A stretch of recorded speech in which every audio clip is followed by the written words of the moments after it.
The history of modern Turkey begins long before it was even called Turkey. It starts with the rise of a powerful empire that would dominate the region for centuries, the Ottoman Empire. Founded in the late 13th century by Osman I, the Ottomans were initially just one of many small Turkish principalities in Anatolia, the region that forms the Asian part of modern Turkey. But what set the Ottomans apart was their military prowess and their ability to unite various tribes under a single banner. By the 14th century, the Ottomans had expanded their territory significantly, crossing into Europe and conquering parts of the Balkans. Their greatest achievement came in 1453, when Sultan Mehmed II captured Constantinople, the capital of the Byzantine Empire, marking the end of the Byzantines and establishing the city as the new capital of the Ottoman Empire. Constantinople, renamed Istanbul, became a symbol of Ottoman power and the heart of an empire that spanned 3 continents, Europe, Asia, and Africa. Under the Ottomans, Islam became deeply intertwined with the state. The sultans were not only political rulers but also leaders of the Islamic world.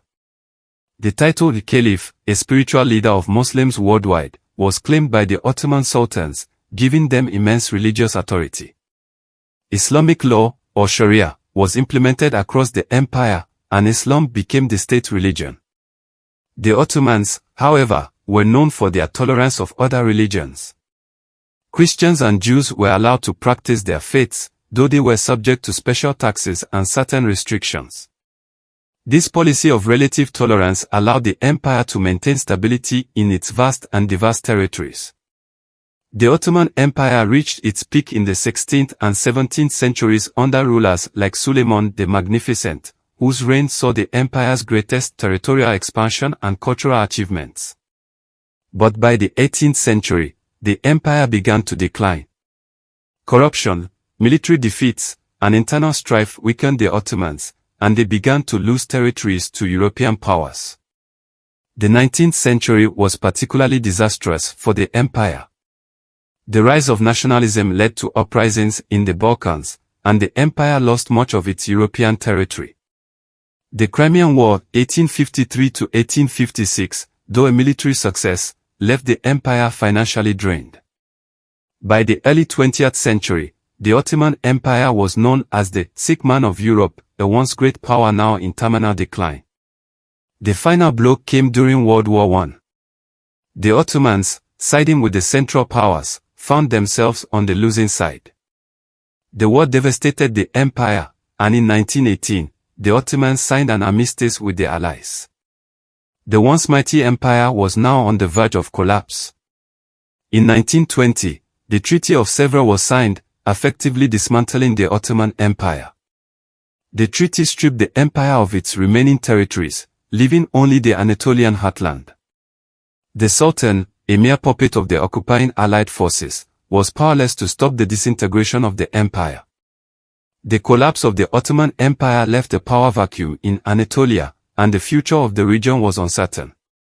But out of the ashes of the empire, a new leader emerged, Mustafa Kemal, later known as Ataturk, which means father of the Turks.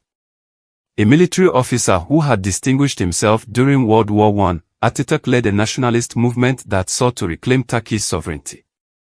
In 1923, after a successful war of independence against the occupying Allied forces and the remnants of the Ottoman regime, Ataturk declared the establishment of the Republic of Turkey. The Sultanate was abolished, and the last Ottoman Sultan was sent into exile. With the establishment of the Republic, Turkey was reborn as a modern, secular nation-state. Ataturk's vision for Turkey was radically different from the Ottoman past. He believed that the key to Turkey's survival and prosperity lay in modernization and westernization. To achieve this, he implemented a series of sweeping reforms that transformed Turkish society. One of the most significant reforms was the separation of religion and state. He abolished the caliphate in 1924, ending centuries of Ottoman rule over the Islamic world. He also dismantled the religious institutions that had been central to the Ottoman state, replacing Islamic law with a secular legal code based on European models. Religious schools were closed, and religious symbols were banned from public life. Ataturk's reforms extended to every aspect of Turkish society. He introduced a new alphabet, replacing the Arabic script with a modified Latin alphabet, making it easier for Turks to learn to read and write. He promoted education, particularly for women, and encouraged the adoption of Western dress and customs. The fez, a traditional Ottoman hat, was banned, and Turks were encouraged to wear modern clothing. Ataturk's vision was to create a secular, modern Turkey that could stand alongside the great powers of Europe. But while his reforms were revolutionary, they were also controversial. Many Turks, particularly in the rural areas, resisted the changes, feeling that they were being forced to abandon their Islamic heritage. For centuries, the Ottoman Empire had been a multi-ethnic, multi-religious state, where Islam played a central role. But the new Turkish Republic was defined by a single, secular national identity, and this shift created tension within Turkish society. Throughout the 20th century, Turkey struggled to balance its secular, Western-oriented identity with its Islamic heritage. While the government remained officially secular, Islam continued to play a significant role in the lives of many Turks. In rural areas, traditional Islamic practices remained strong, and many people resented the state's efforts to impose secularism. This tension came to the forefront in the 1950s and 1960s, as Turkey underwent rapid urbanization and economic change. As people moved from rural areas to the cities, they brought their religious traditions with them, leading to a resurgence of Islamic identity in urban areas. Political parties that promoted a more Islamic vision of Turkey began to gain support, challenging the secular establishment. In 1960, Turkey experienced its first military coup, as the military, seeing itself as the guardian of Ataturk's secular legacy, intervened to prevent what it saw as a drift towards Islamism. Over the next few decades, the military would stage several more coups, each time justifying its actions as necessary to protect the secular state. But despite these interventions, the influence of Islam in Turkish politics continued to grow. In the 1980s, under the leadership of Prime Minister Turgut Özal, Turkey began to embrace a more liberal economic policy, which led to rapid economic growth. This period also saw a resurgence of Islamic political movements, as Özal himself was a devout Muslim who sought to reconcile Islam with modernity. The rise of political Islam in Turkey reached its peak in the 1990s, with the election of the Welfare Party, an Islamist party, to power. The Welfare Party's leader, Necmettin Erbakan, became the first Islamist Prime Minister of Turkey in 1996. Erbakan's government sought to promote Islamic values and strengthen ties with the Islamic world, but his tenure was short-lived. In 1997, the military intervened once again, forcing Erbakan to resign and banning the Welfare Party. The military's intervention in 1997 did not put an end to the influence of political Islam in Turkey. Instead, it set the stage for the rise of a new political force that would fundamentally transform the country, the Justice and Development Party, known by its Turkish acronym, AKP. The AKP was founded in 2001 by a group of politicians who had previously been part of the Islamist movement but sought to distance themselves from the more radical elements.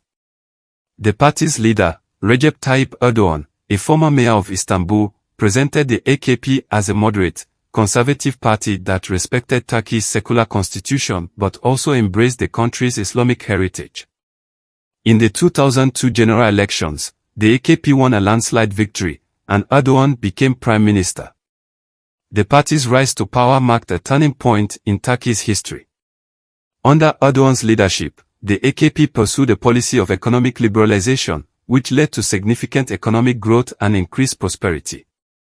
But alongside these economic reforms, the AKP also promoted a gradual re-Islamization of Turkish society. One of the AKP's first acts in power was to lift the ban on the wearing of headscarves in public institutions, a controversial issue that had long been a symbol of the struggle between secularism and Islam in Turkey.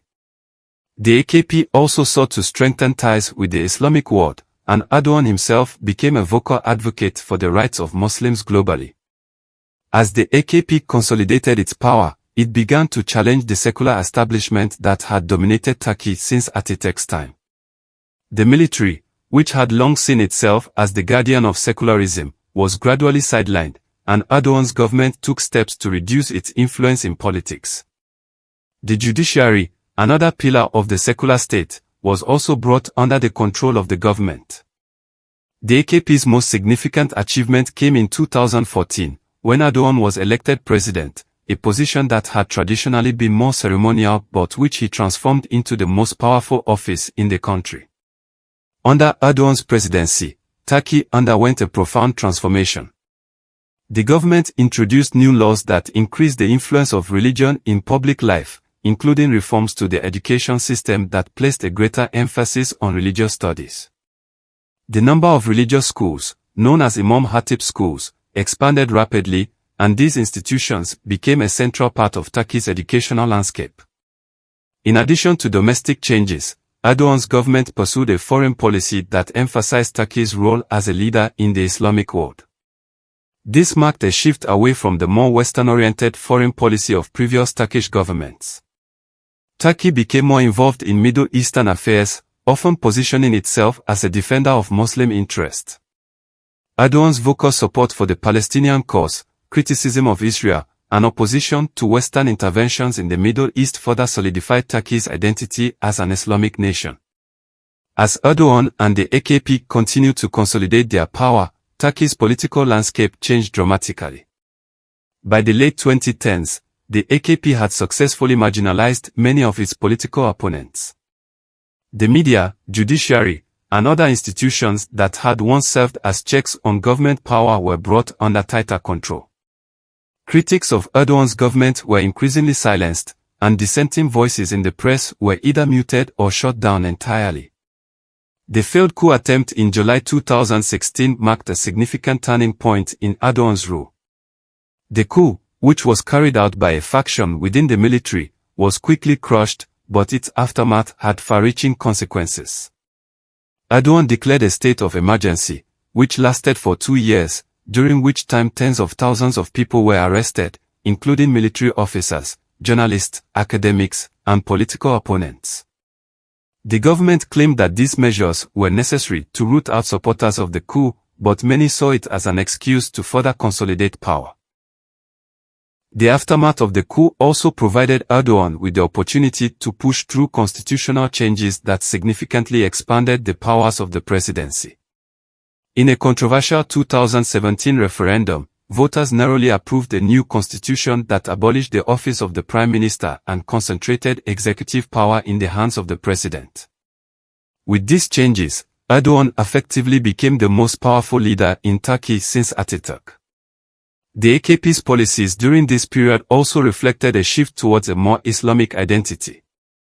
Public religious expressions became more common, and the government began to promote a narrative that emphasized Turkey's Ottoman and Islamic heritage.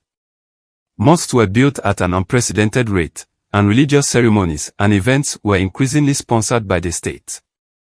The conversion of the Hagia Sophia, a former Byzantine cathedral that had been a museum since Ataturk's time, back into a mosque in 2020 was a symbolic act that underscored this shift. Erdogan's government also promoted a more conservative social agenda. Restrictions on alcohol sales and consumption were tightened, and there was a growing emphasis on traditional family values. Women's rights activists and secularists criticized these policies, arguing that they were rolling back the gains made during Turkey's secular era. By the 2020s, Turkey had undergone a profound transformation. The country that Ataturk had envisioned as a modern, secular republic was now increasingly defined by its Islamic identity. Erdogan's vision of a new Turkey was one that embraced its Ottoman past, its Islamic heritage, and its role as a leader in the Muslim world. While many Turks supported the AKP's policies and Erdogan's leadership, others, particularly in urban areas and among the secular elite, felt alienated by the changes. The opposition accused Erdogan of undermining the secular foundations of the republic and eroding democracy. Internationally, Turkey's re-Islamization and its assertive foreign policy led to tensions with Western countries.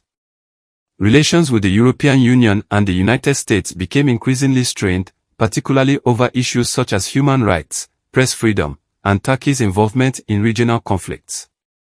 However, Turkey's leadership under Erdogan was also praised by some in the Muslim world, who saw him as a champion of Islamic values and a strong leader standing up to Western powers.